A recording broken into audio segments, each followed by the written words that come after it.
A very good morning to all the students of SS Public School Sultanpur. I would introduce myself as Animesh Singh, your online teacher, which means I will be taking your online lectures of subjects economics and accountancy for class 11 CBSE. Before starting with the video, I would congratulate each and every student for passing their class 10th examinations. Your efforts are more important than your marks, so you need to clap for yourself. Now, starting with the video or the subject, today I have taken this video just as an introduction to your all the parts of the commerce. आज हम जो बातें करेंगे वो as a whole बात करेंगे. आज हम सिर्फ स्पेसिफिक अकाउंटेंसी के बारे में बात नहीं करेंगे. The first thing is choosing your stream. सबसे पहली और सबसे इंपॉर्टेंट बात होती है you must have choose your stream as commerce. आप लोग के फैमिलीज में काफ़ी सारे बैकग्राउंड्स में दिक्कत होती है.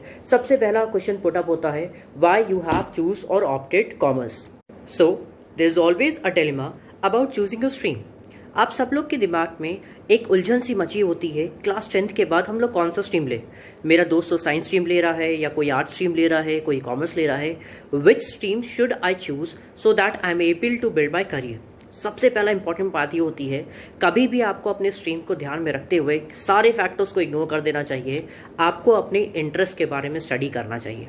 आपको देखना चाहिए कि आप वो चीज़ स्टडी कर पाओगे या वो आगे आपको बेनिफिशियल होगा.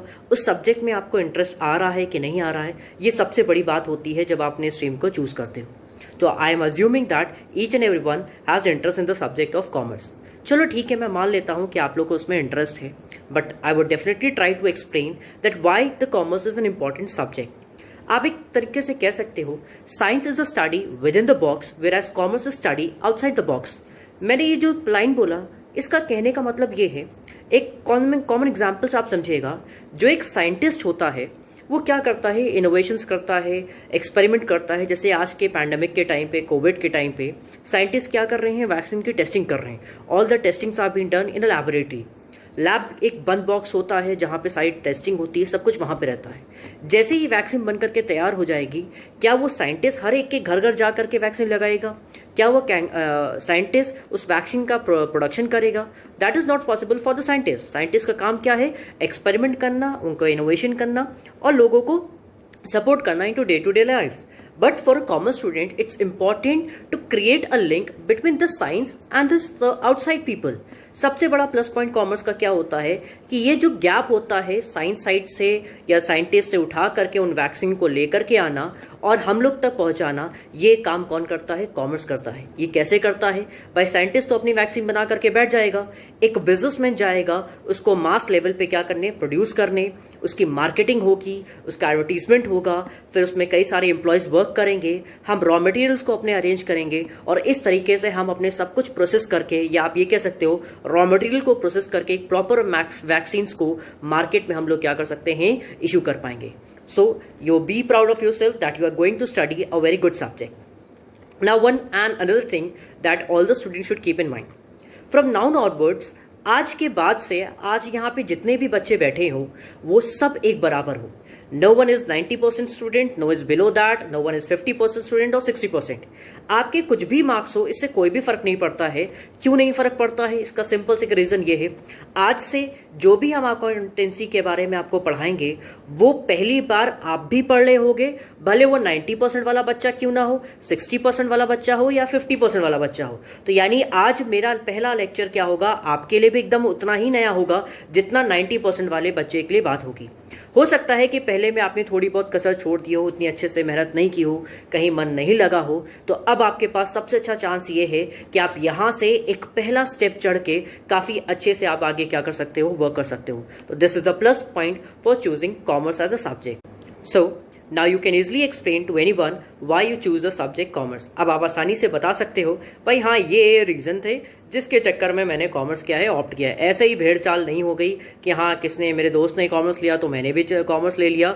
मैंने काफ़ी ज़्यादा सोच समझ करके अपने करियर को आगे ले जाने के लिए, ताकि हम अपने आप को सपोर्ट कर सके and we can easily support our family also, I have choose the subject commerce as my career opportunity. चलो ये सब बात हो गई, कॉमर्स को आपने ऑप्ट तो कर लिया. Now we need to study that. इसको मैं आपको एक्सप्लेन करने के लिए एक छोटा सा एग्जाम्पल लेता हूँ. लेट अस से कि अगर आपको कोई भी मैन्युफैक्चरिंग करनी है, मैं मान लेता हूँ कि मेरे पास एक ये पेन है और मैं इसका प्रोडक्शन करना चाहता हूँ। The first and the most important thing is, आप क्या कहोगे भाई, किसी भी प्रोडक्शन करने के लिए हमें 4 चीज़ें चाहिए होती है। 4 things are element most important. The first is the land, the other is labour, the other is capital and the last one is entrepreneurship. एक एक करके मैं बताता हूँ कैसे क्या चीज़ होती है। लैंड का मतलब होता है ज़मीन। कहीं भी कोई चीज़ प्रोडक्शन करना हो तो आपको उसके लिए एक एरिया चाहिए होता है। लैंड का हमेशा मतलब नहीं होता है गांव का खेत हो गया या प्लॉट हो गया, हमेशा उसका नहीं। It just means an area you need to work. जैसे मान लीजिए जब प्रोडक्शन करना है तो मेरे लिए एक प्लॉट एरिया हो गया, घर हो गया, रेंटल स्पेस, ये मेरे लैंड माना जाएगा। लेकिन हो सकता है अगर मैं ऑनलाइन सर्विसेज दे रहा हूँ तो जो वेबसाइट होती है वो मेरे लिए क्या मानी जाएगी, लैंड मानी जाती है। The second important thing is labour. कोई भी काम करना है तो भाई आप खुद नहीं कर सकते हो, हमें क्या चाहिए होता है, लेबर और एफर्ट्स चाहिए होते हैं उसे। ध्यान रखिएगा, लेबर का मतलब यहाँ से किसी स्पेसिफिक पर्सन से नहीं है, मजदूर से नहीं है कि जो मेहनत करता है। Labour means the effort to make the raw material to finish goods. मैंने ये सारी मेहनत करके अपना ये काम किया तो मैं भी अपने आप को क्या बोलूँगा, अ labour that has done the work of converting the raw material into a finish goods. एक तो ये बात हो गई। तो आपने क्या कहा भाई, हमारे पास लैंड आ गया, हमारे पास लेबर आ गया। Next and the most important thing is capital. The capital means your sum invested in the business. जो भी पैसे से आपने बिजनेस को स्टार्ट करोगे उसी को हम लोग क्या बोलते हैं, कैपिटल कहते हैं। सिंपल तरीके से आप कह सकते हो पैसा या जमा पूंजी, आप जिसे क्या कहा जाएगा, कैपिटल। ये भी चलो हमने अरेंज कर लिया।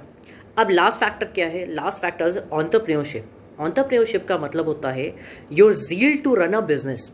आप किसी चीज़ को, किसी भी रॉ मटेरियल को फिनिश गुड्स में कन्वर्ट करने की इच्छा रखते हो, यानी कि सारे फैक्टर्स को मिला करके, फैक्टर्स यानी क्या हो गया, land, labour, capital and entrepreneurship. इन सारे फैक्टर्स को मिला करके आप मार्केट में प्रॉफिट कमाना चाहते हो तो उस चीज़ को हम लोग क्या बोला जाता है, एंटरप्रेन्योरशिप होता है। नाउ ये पॉइंट आपको समझ में आ गया।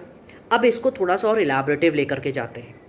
मान लेते हैं कोई भी प्रोडक्शन करोगे तो सबसे पहले आपको क्या चाहिए होगा, पैसे चाहिए होंगे। The study of funds is basically called as accountancy. पैसा सबसे बड़ी चीज़ है तो मुझे फंड चाहिए होगा, मैं उसका क्या करूँगा, पैसे से ही प्रोडक्शन करूँगा। भाई मैं लैंड खरीदूंगा, मैं मशीन खरीदूंगा, मैं सामान खरीदूंगा। अपनी बेसिक नेसेसिटीज़ को फुलफिल करते हुए मैं उस पेन को बनाने के सारे रिसोर्सेज को क्या करूँगा, अरेंज करूँगा। क्योंकि इन सब के अरेंजमेंट में that requires some type of management and accounting. Accounting का सिंपल सा मतलब होता है कंप्यूटेशन ऑफ फंड्स, पैसे को कंप्यूट करना, हिसाब किताब रखना। हम उसी चीज़ को स्टडी करेंगे and that is why we call as accountancy. चलो ठीक है, पेन बनाने के लिए मेरे पास पैसे आ गया, मैं हिसाब रखना शुरू कर दिया, हिसाब भी रखना शुरू कर दिया, मैंने उसका मैन्युफैक्चरिंग भी स्टार्ट हो गई। मेरा ये जो पेन है ये बन करके तैयार हो गया। अब आता है इसकी सेलिंग का मोस्ट इंपॉर्टेंट पॉइंट। मान लेते हैं ये पेन है मेरा, जिसकी कीमत मैंने कितने रुपए रखी है, 10 रुपीज़ इसकी रखी है। अब ये 10 रुपये क्यों पेन की रखी गई है, ये बहुत इंपॉर्टेंट डिसीजन होता है एक प्रोड्यूसर के लिए। एक प्रोड्यूसर क्या चाहता है कि जो भी सामान वो मार्केट में बेचे वो ज़्यादा से ज़्यादा प्राइस पे चाहे। वो तो ये चाहता है कि भाई ये पेन है, हम 100 रुपये के मार्केट बेच दे और कंज्यूमर तो बेवकूफ़ है, वो 100 रुपये में इसको खरीद लेगा। लेकिन consumer is the king of the market. ध्यान रखिएगा, कंज्यूमर हर एक पैसे के लिए बहुत सोच समझ करके अपना डिसीजन लेता है। अब वो यहाँ पे क्या करेगा, वो उसको क्या चाहिए, वो चाहता है भाई पेन सबसे कम दाम में बस ऐसा पेन मिल जाए कि हाँ जो हमारी कॉपी पे आराम से बिना रुके आराम से हम उसके लिख पाए, हमें कोई भी दिक्कत ना हो। तो वो उसके लिए इतना हाई प्राइस क्यों पे रहे। अब आप यहाँ समझे कि यहाँ पे 2 एंड्स है, एक छोर है प्रोड्यूसर है और एक आपका छोर क्या हो गया, कंज्यूमर। ये क्या चाहता है, ज़्यादा ज़्यादा पैसा चाहता है और ये क्या चाहता है, कम से कम पे करना है। तो देखिए दोनों में गैप आ गया कि नहीं आ गया। अब ये दोनों क्या करेंगे, कम करेंगे, कॉम्प्रोमाइज़ करेंगे। भाई ये कॉम्प्रोमाइज़ करेगा, चलो ठीक है ज़्यादा नहीं थोड़ा सा तो कम कर दो। ये कंज्यूमर क्या कहेगा, चलो ठीक है तुम इतने में नहीं दे रहे हो, थोड़ा सा और ज़्यादा करो। जैसे हम लोग आप बार्गेनिंग नहीं करते हैं कि हाँ भाई ये चीज़ इतने की ले लो, इतनी ले लो। तो you are determining the prices. अब आप प्रोडक्ट की प्राइसेस को क्या कर रहे हो, डिटरमाइन कर रहे हो by the mode of demand and supply. And this is what economics explain us all about. तो इस तरीके से हमारा नेक्स्ट जो सब्जेक्ट होता है वो इकोनॉमिक्स होता है, जो डिसाइड करके बताता है what should be the prices for the product. हम उसकी क्या प्राइसेस और कैसे क्या रखेंगे ये हमें डिटरमाइन करके बताता है economics. Now the last part, जो कॉमर्स का एक आपका लास्ट पार्ट है, जैसे हम कॉमर्स कह सकते हैं। बहुत सारे आपके बुक्स में बिजनेस स्टडीज़ के नाम से आता है, इधर you call as business studies और you call as a simple commerce. अब business studies is a subject that defines to various aspects. हम पेन को बना तो लिए, उसकी कीमत तो रख लिए, लेकिन प्रोड्यूसर से वो कंज्यूमर के पास तक जाएगा कैसे, दोनों में बहुत बड़ा गैप होता है। इस गैप को फुलफिल कौन करता है? Commerce. Commerce provides aids to the business. Aids to business का मतलब क्या हुआ? वो सपोर्ट करता है किसी भी गुड्स को क्या करने पे, मैन्युफैक्चरिंग होकर के मार्केटियर से लेकर के कंज्यूमर पास पहुंचने के लिए। कैसे? भाई प्रोडक्ट अगर होगा उसकी क्या करनी पड़ेगी? पैकेजिंग करनी पड़ेगी। पैकेजिंग जितनी अच्छी होती है वो मार्केट में उतना अच्छा बिकता है। आप भी देखते होगे भाई, कुछ चिप्स बहुत अच्छे पैक होते हैं, कुछ ऐसे पैक होते हैं। बिस्किट्स आप देखते हो सब अलग अलग पैकिंग में आते हैं। बच्चों के खिलौने कितने अच्छे चमकीले में आते हैं। सब बच्चों को क्या करने के लिए, अट्रैक्ट करने के लिए होता है, क्योंकि जितनी अच्छी पैकेजिंग उतनी अच्छी मार्केट में प्रोडक्ट बिकता है। तो आपको ये डिसाइड करना पड़ता है कि हम कौन सी पैकिंग करें, किस कलर की करें। तो एक तो पार्ट हो गया, आपने पैकिंग कर लिया। दूसरा पार्ट होता है लेबलिंग। उस प्रोडक्ट का हम कितना क्या चीज़ें लिखें जो लोगों को क्या करें, अपील करें, उनको वो चीज़ें पसंद आए। फिर तीसरी पार्ट होती है एडवर्टाइजिंग। लोगों तक अपने प्रोडक्ट के बारे में पहुंचाना, ये सबसे बड़ा काम होता है एक बिजनेसमैन का।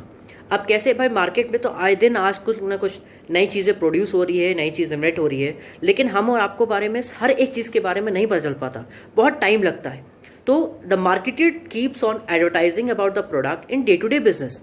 What type of advertisement is being used? हम न्यूज पेपर के थ्रू एडवर्टीजमेंट यूज कर सकते हैं। We go for the news. News में, टेलीविजन में आप देख सकते हो, आपके यहाँ होर्डिंग्स में, कई सारे मोड से हम लोग क्या करते हैं, एडवर्टाइज करते हैं। And this is the important part of a commerce. चलो अब आप समझना, मैंने पेन को क्या कर लिया था, प्रोड्यूस कर लिया है, मैंने उसकी प्राइस रख ली है। अब मैं लोगों तक एडवर्टाइजमेंट करना चाह रहा हूँ। मैंने एडवर्टाइजमेंट भी कर लिया, सामने वाले बंदे ने क्या कर लिया, गुड्स को परचेज करना भी स्टार्ट किया। अब हमारा बिजनेस क्या करने लगा, चलने लगा। तो ये सब तो पार्ट थे, ये सब बेसिक पार्ट हो गए। अब इसके साथ में थोड़ी एक आध दो चीज़ें और आ रही है, जिसे भी हम कहते हैं these are the basic supports to the commerce. यानी कि ये एक और तरीके का सपोर्ट है जो रिसेंट ट्रेंड में स्टार्ट हुआ है। A business is full of risk, no risk no gain. आपने लोगों के मुंह से सुना होगा, there is no risk no gain. जब तक रिस्क नहीं लोगे तो गेन नहीं होगा। Higher the risk the higher will be gain. ज्यादा रिस्क लोगे तो गेन भी क्या होगा, ज्यादा होगा। सिंपल सा फंडा होता है। अब ऐसे केस में एक बिजनेसमैन है, अगर उसका सारा ध्यान टेंशन रहेगा कि हाँ माल हमारे पास आया कि नहीं आया, कहीं रास्ते में एक्सीडेंट नहीं हो गया, हमारा सामान टूट तो नहीं जाएगा, क्या सामान खराब तो नहीं हो जाएगा, इन सारे क्वेश्चन से बचाने के लिए we have to study the concept of insurance. Insurance अब नया सब्जेक्ट आ गए हैं जिसको अभी स्टडी करना है। ऑल्दो ये अभी क्लास 11 के पार्ट में नहीं है, बट आप इसका थोड़ा बहुत पार्ट अपनी बिजनेस स्टडीज में एक चैप्टर के फॉर्म पे क्या करोगे, स्टडी करोगे। तो this is the whole thing that we study in commerce. Commerce सिर्फ एक छोटा सब्जेक्ट नहीं है, ये सारी चीजें हैं। It includes the finance, it includes the management, इसमें इकोनॉमिक्स का भी पार्ट आता है, इसमें इंश्योरेंस का भी पार्ट आता है, ट्रेडिंग का पार्ट आता है। इन सब चीजों को अगर आप ऐड कर दोगे तो वो क्या बन जाती है, कॉमर्स बन जाती है।